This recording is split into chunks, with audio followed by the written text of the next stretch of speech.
binibiro ko nga yung mga mayayaman kong kaibigan, yung mga malaking Taipan. Sabi ko, naiingit ako sa inyo dahil kahit napakalaki ng korporasyon ninyo, nahawak ninyo, pagka inutos ng CEO, ng boss, tapos na. Pagka ako nag-utos, marami pa akong kukumbinsi. Sabi, dito sa gobyerno, pagka meron ka naisip na bagong initiative, bagong idea, siyempre lalapit mo doon sa rank and file, di ba? Para ito, implementin nyo ito. Naku, ang sagot na laging bumabalik, ay sir, hindi pwede yan. Baka makuha kami. Yung mga mayaman, pay your taxes. I will be announcing formally, because I would like to have the list completed. Lahat kayong mga milyonary mayaman dito sa Pilipinas, pay your taxes. Or I invite you for questioning. Eh, ganun na ang gusto na niya. That's the way that you understand it. Payaman kayo ng payaman, milyonary. How do I collect the right taxes? You're cheating government. You're destroying the Filipino people. It won't happen during my watch. Una nga rito ay nang binantaan ni Pangulong Duterte ang business tycoon at may-ari ng Mighty Corporation na si Alexander Wong Choo King dahil sa bigo itong magbayad ng tamang buwis sa gobyerno. Sa katunayan, umabot sa 3 kasong tax evasion ang isinampa ng Bureau of Internal Revenue o BIR sa Department of Justice laban sa Tobacco Company noong unang bahagi ng 2017 dahil na rin sa paggamit ng peking tax stamps at sa lumalaking utang na buwis sa pamahalaan. Tinatayang nasa 37.88 billion pesos ang utang sa buwis ng Mighty Corporation. Tinawag ito ng Pangulo na isang economic sabotage dahil sa bilyong-bilyong pisong buwis na sanay na sa kaban ng bayan. Sa kalaunan, dahil na rin sa political will ng Pangulo, nagbayad ang Tobacco Company sa pamahalaan ng 30 bilyong piso bilang tax settlement at dagdag na 10 bilyong pisong buwis at penalty.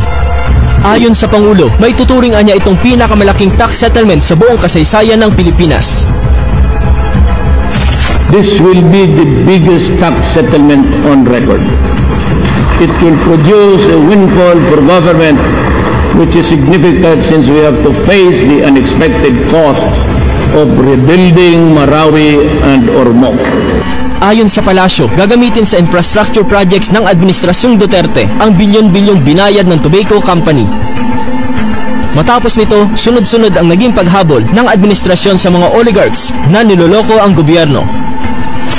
Let this be a lesson to others.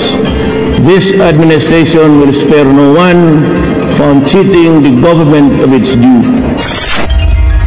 Binalaan din ni Pangulong Duterte ang business tycoon, chairman at CEO ng Philippine Airlines na si Lucio Tan na ipasasara niya ang NAIA Terminal 2 kung hindi nito babayaran ang mga utang sa gobyerno.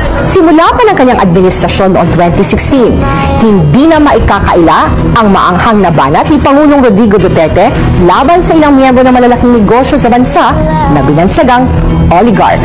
Para kay Pangulong Duterte, kung may iiwan siyang legasiya sa bansa, ito ay ang pagbuwag ng oligarkiya.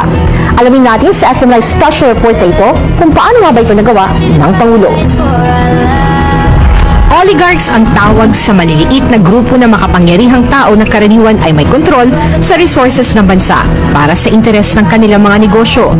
Sila mga nagaharing uri na gustong kumontrol sa politika at ekonomiya ng bansa gamit ang kanilang impluwensya at pera. Kalimitan sa negosyo ng mga oligarch ay may kinalaman sa kuryente, tubig, lupa, telecommunications, broadcast media, mining, airlines at naglalakihang shopping malls. Sa simula pa lang ng kanyang panunungkulan ay nagbanta na ang Pangulo na wala siyang balak na konsintihin ang mga mayayaman na bansa na kinakaya lang ang gobyerno. Kung noon, sa mga nakalipas na administrasyon ay nakalusot ang mga ito nang hindi nagbabayad ng tamang buwis. Ngayon ay sa kanyang panahon ay tiniyak niyang hindi na mangyayari pa ito. Yung mga mayaman, pay your taxes. I will be announcing formally because I would like to have the list completed.